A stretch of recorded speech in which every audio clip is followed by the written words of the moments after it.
आता ही दृश्य आहेत कांदिवलीतली। कांदिवलीमध्ये सुद्धा जोरदार पावसाला सुरुवात झाली आहे। खरं तर सकाळपासून पावसाने काहीशी उघडीप दिली होती, मात्र ढगाळ वातावरण होतं। पण आता काही तासांपूर्वी मुसळधार पावसाला मुंबईमध्ये सुरुवात झालेली आहे। कांदिवलीमध्ये सुद्धा आता मुसळधार पाऊस कोसळतोय आणि त्यामुळे इथे घराबाहेर पडलेल्या नागरिकांची चांगलीच तारांबळ उडाली आहे।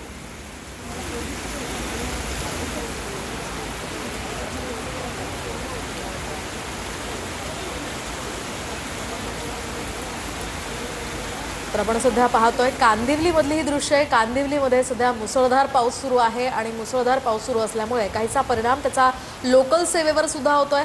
काही मिनिटांसाठी लोकल उशिराने धावतात, तर दुसरीकडे रस्ते वाहतूक सुद्धा काहीशी मंदावलेली आहे।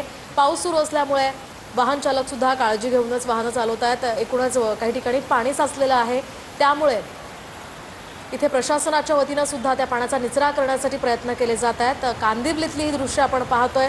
सकाळपासून मुंबईमध्ये काहीसं ढगाळ वातावरण होतं, मात्र पावसाचा इशारा हवामान खात्याने 2 ते 3 दिवसांसाठी मुंबईला दिलेला आहे आणि त्या पार्श्वभूमीवर आता पावसाला सुरुवात झालेली आहे। मे महिन्यातच यंदा पावसाने धडक दिली आहे आणि पाऊस सुरू झाल्यामुळे मे महिन्यातच आता मुंबईकरांसह संपूर्ण महाराष्ट्रभर अनेक ठिकाणी मुसळधार पाऊस झाला। आज सुद्धा पुन्हा एकदा पावसाला सुरुवात झालेली आहे। खरं तर मे महिन्यामध्ये पाऊस कोसळेल अशी अपेक्षा नसते, मात्र यंदा बऱ्याच वर्षांनंतर मे महिन्यात पाऊस झालेला आहे आणि त्या